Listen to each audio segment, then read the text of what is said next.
100%. And the perspective doesn't change if it's I'm always powerless and I'm always weak. That's a perspective that has to be stuck to, right? Like there's no in between. You know what I mean? Yep. Yep. Sorry, I was over here messing with my buttons, but dude, I mean, 48 people for not doing this in a minute's pretty cool. You know what I mean? Right? That's what I was thinking. I just wish that we could communicate, and I will try to figure this out by the 3rd when I have Bruce on, so we can get some comments going. I don't know if anybody knows anything about StreamYard and streaming on Facebook or X. Please shoot me a DM. We figure out how to get some comments in here and get a conversation going with people. Yeah, because I just have a feeling that some people are.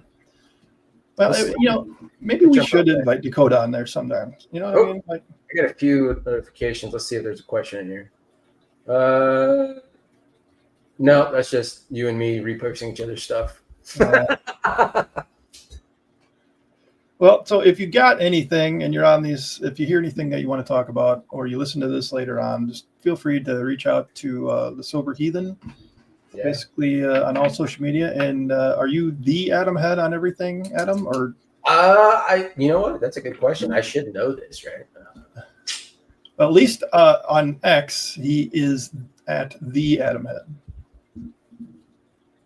Yeah, let's see. Instagram is just Adam T Head. Okay. Adam T Head. Yeah, maybe. Yeah, I think. What was it? Somebody. So there is this French guy who's a musician who apparently has the exact same fucking initials as me. Adam. It's Adam T. It's not Tyler. My middle name's Tyler. He's Adam T Head, and he has like the website address and the X handle and like all the stuff. So I put the in front of there so that everybody knows that there can be only one. That's right. So who you got coming up on August 3rd? What's it? Bruce? He's Bruce from Rethink Drink out of the UK. It's the Sinclair Method, and if you look him up on, he might be under the Sinclair Method. It might be at the Sinclair Method on his handle on TikTok, but I'll have to figure that out. But yeah, he's the guy. He has a video that I love. He's like endorphin. So when we were filming the show last year, I think you had just sent this to me. So this was like end of October, middle November, sometime in that. I remember being like down in the gym of the hotel we're staying in on the treadmill watching this episode going, finally, somebody who understands some neuroscience and some biology about how the brain works, sitting here like just hammering it out and laying it out as to why your body goes back for more. Right. Dude, I can't wait to talk to him. I want to talk to him about, you always hear dopamine and then he's talking endorphins. I want to know the differences, the similarities, and Bruce talks a lot about how the Sinclair Method has 35 years of research backing it up now. That's, before it was like, well, where's the research? Well, I didn't know, but it's right there. Yeah. They've been doing it for 35 freaking years. And by the way, it is at the Sinclair Method. That is Bruce, if you want to find him on TikTok. Yeah. Sorry. Go ahead, Adam. And it's, when you look at the science behind it, when you look at what the, I'm blanking on what's the drug called? What's the dopamine, endorphin? No, the actual naltrexone. When you look at what naltrexone does to dopamine, it's there. I mean, there's a reason why it's successful. Now, where it gets the bad rap is that naltrexone doesn't do anything for the psychological component. Right. So if you're psychologically and emotionally dependent on alcohol, you still have to work those issues, right? But if you're somebody, so like if you wanted this to be a really cut and dry conversation, if you're somebody who was solely only physically dependent upon alcohol, then naltrexone will get you off of alcohol. Yeah, and that's so important again to hit that again. Like that can be it. Yeah, you're just dependent on the fucking drink. pardon my French, I'm going to get banned Yeah. for dropping And that. there was a point at which that probably would have been enough for me to get out. I mean, I knew I depended on alcohol years before I ever tried to stop. Yep. By the time I was trying to stop, all the other shit had set in, and I had to figure all that out too. But what I liked about what Bruce talks about is the difference between dopamine and endorphins, because dopamine gets the bad rap, and it's a buzzword now for marketing as well, because you got so many people talking about dopamine detoxes and fasts and reset your dopamine system. Dopamine's not the pleasure molecule. It's not the happy molecule. Dopamine is a learning molecule. Dopamine assigns, it takes your brain and it says, hey, brain, pay attention to this. This is important for you to survive. That's what dopamine does. So obviously, stuff that is pleasurable spikes more dopamine because we like those things: food, sex, alcohol. Some of us are just wired slightly differently in that we either have less dopamine receptors, meaning that the same amount of dopamine is doubly powerful because we have less receptors to absorb it. So we have way more sitting there waiting to get filtered in. And then some of us actually have genetic mutation to the DR2 gene, which just gradually downregulates the amount of receptors we have. Endorphins are the fun, feel-good side of it.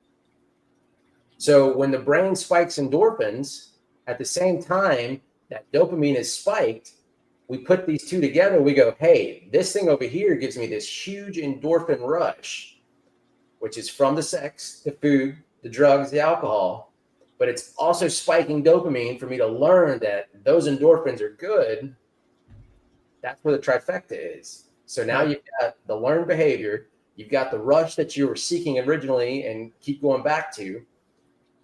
And then if you got the fucked up neurochemistry, it's a recipe for physical dependence. And then add in all of the emotional baggage, the psychological baggage that can end up that you either brought along with you or that develops while you're chasing the high. And it's just a recipe for disaster.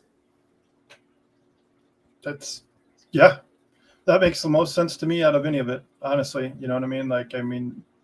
Good God, I just feel like when people go in and they start being told that they're bad, and a lot of times when you end up in those rooms, you're already feeling pretty miserable about yourself as it is.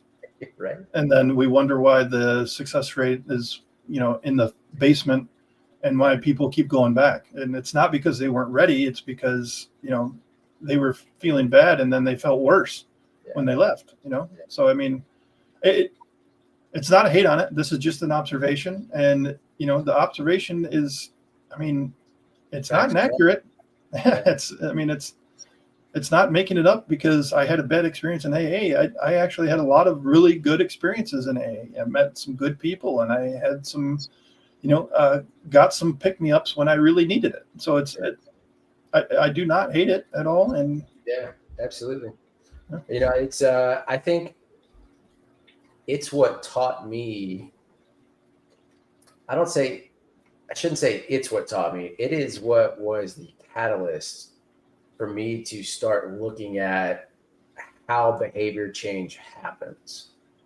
And especially the importance of the words we use with ourselves, because we don't realize how powerful our words are, because it's really outside of emotion. It's our primary means of communication with our subconscious.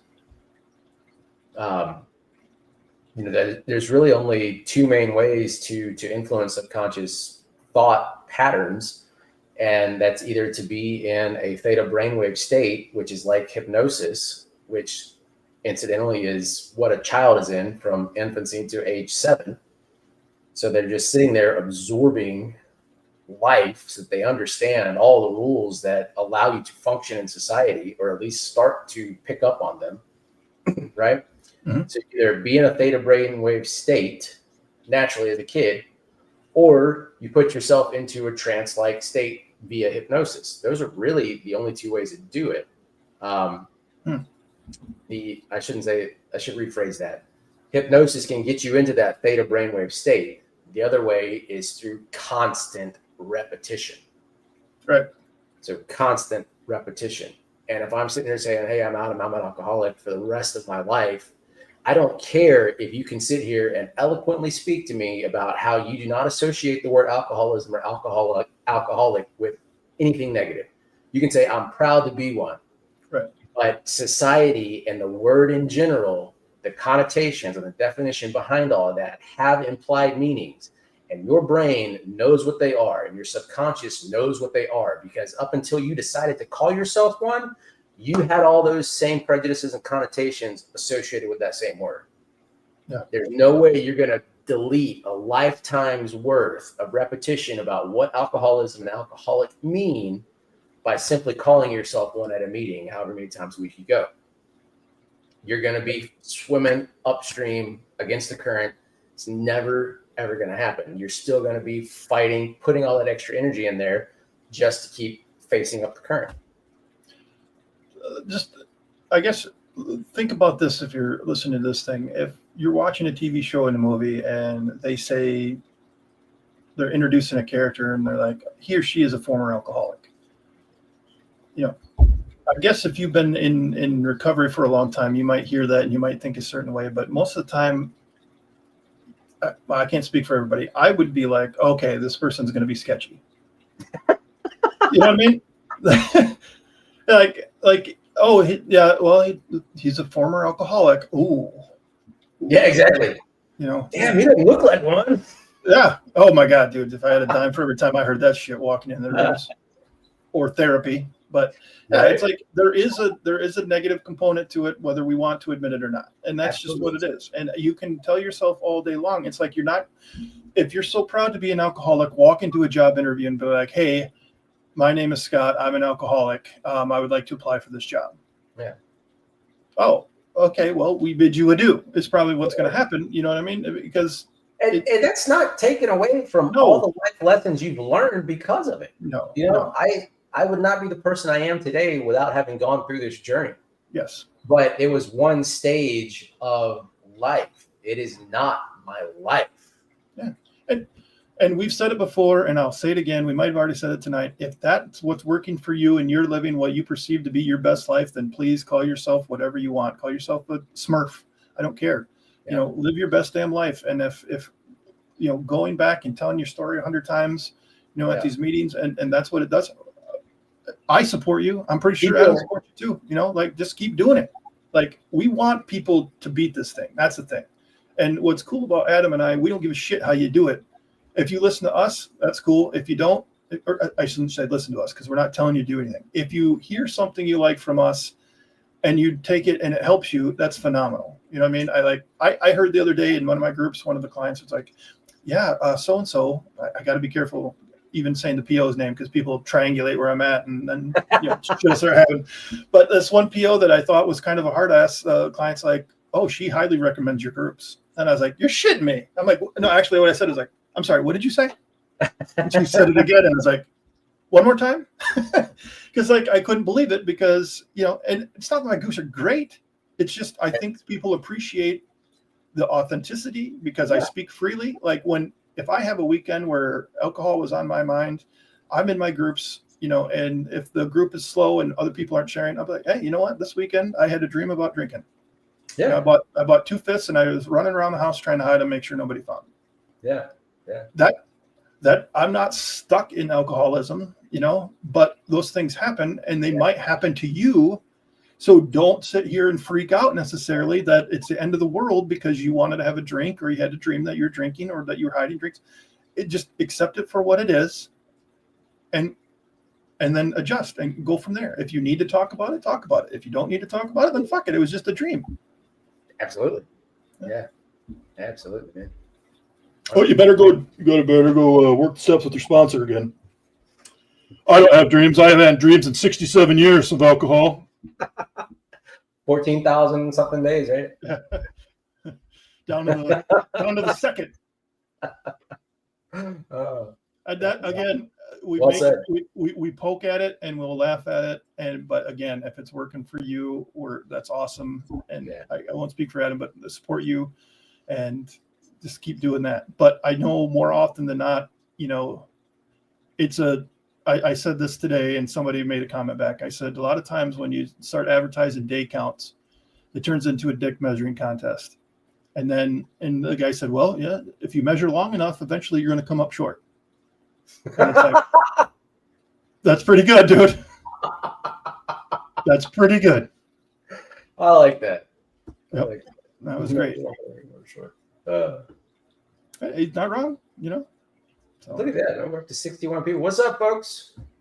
Yeah, I switched it over from my Facebook to YouTube, but we don't have anybody on YouTube. It doesn't look like. Wait, one person on YouTube watching. That's probably my kid again, and I've been dropping F-bombs. No, well, I mean. But we got 60 of you on X. We love X, mostly. You know who you are. Well, I mean, dude, that was the fastest 52 minutes. Yeah, I can tell we haven't talked in a while because it just kept going. Yeah. I mean, and this is without a plan. It was like I was eating dinner and I come in, I looked at my phone, and I'd said to Adam, he asked if I want to go live last weekend. I was like, well, I got the kids. Let's do it next week. And so I ate dinner after I got home from work, and I come and look at my phone. He's like, do you still want to go live tonight? And I said to mine, like, shit, Adam wants to go live tonight. And I'm like, I'm going to do it. And she's like, okay. Oh, there is a freaking comment from X with 2 waves, dude. What's up with that? X coming through, man. Oh, wow. Yeah. See it now. Just popped up. I wonder if that's your X or mine. That's really crazy because it won't even let me click on that. How I did it. I don't know if they can see it. I'll just say hi back to Goongear. Ooh, Goongear. Oh, Odin Spear. Nice. Yeah.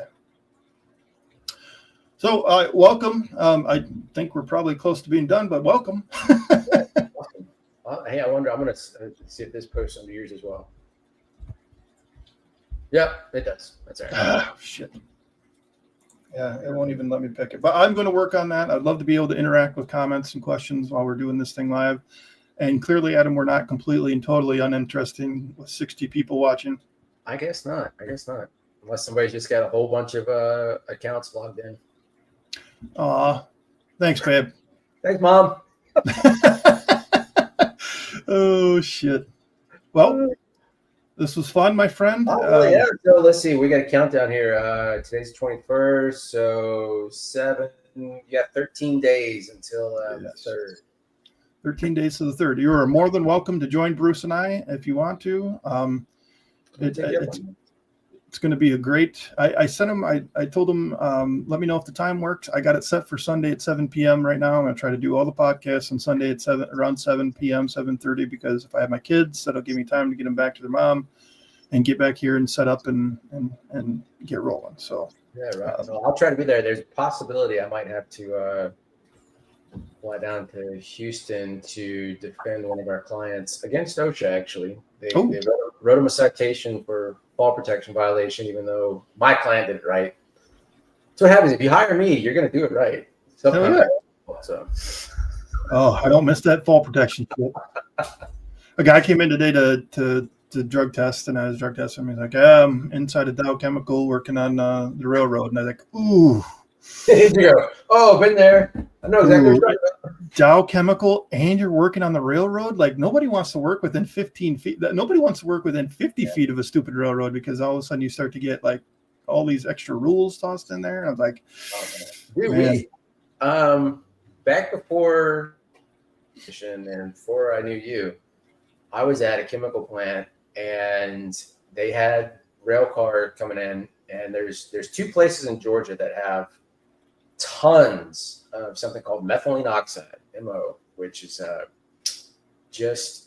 ethylene oxide, EO. It's a little bit of a difference. Extremely explosive and extremely carcinogenic. It's like a cancer bomb. And there's enough over in this town called Winder that if for some reason it were to explode, it's going to have about a 3-mile just destructive radius. So a whole bunch of shit's going to get gone. And one day we're doing a changeover on, I can't remember what it was, but you start hearing horns going off, like train horns just going crazy. And this rail car stacked full of sheetrock. Now imagine how big a box car is. how much sheetrock weighs. This thing is slam full of sheetrock. Somehow decoupled from the train, comes across the track, busts through the fence into the chemical plant. I don't know how it didn't hit where they move all the ethylene oxide onto the rail cars, but it stopped like 10 feet from hitting it. Oh, I don't know that it would have exploded, but I'm going to tell you what, the pucker factor was extremely, extremely tight that day. Dude. It was nuts.